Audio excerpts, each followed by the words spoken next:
അതെ, ഞാൻ 11 കൊല്ലം ദുബൈയിൽ നിന്ന് 8 കൊല്ലം മസ്കറ്റിൽ നിന്ന് അവിടെ നിന്നുകൊണ്ട് ഞാൻ മേടിച്ചതെല്ലാം എൻ്റെ ഭാര്യയുടെ പേരില. മക്കളെയൊക്കെ പഠിപ്പിച്ച് അവരൊക്കെ ഇപ്പൊ ചോവില്ലാത്ത രീതിയായി.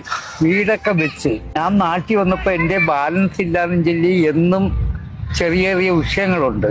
വിഷയങ്ങൾ മൂത്ത് വന്നപ്പോ ഞാനൊരു മനുഷ്യനല്ലേ, ഞാൻ പ്രതികരിച്ചു. അന്നേരം ഇറങ്ങിപ്പോടാന്ന് പറഞ്ഞു. ഞാൻ ഇറങ്ങിപ്പോന്നു. മക്കളൊക്കെ എന്താ? വിപ്ലവം എന്ന് പറയുന്ന ഒരു ഇതുണ്ടോ? ആ, അത് ഇപ്പൊ എറണാകുളത്ത് ഒരു വലിയ ഓഫീസിൽ ജോലിയാ. അനന്തു ആർ ദേവ്.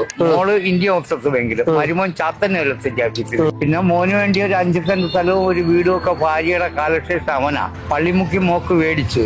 ഞാനിങ്ങനെ ജീവിക്കുന്നു. പോട്ടെ, എല്ലാം ശരിയാവും. ഈ ആവരുത്.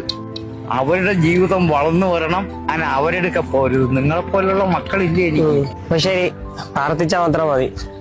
നാളെ അവർക്ക് ഈ ഗതിയോടെ വരാതിരിക്കട്ടെ.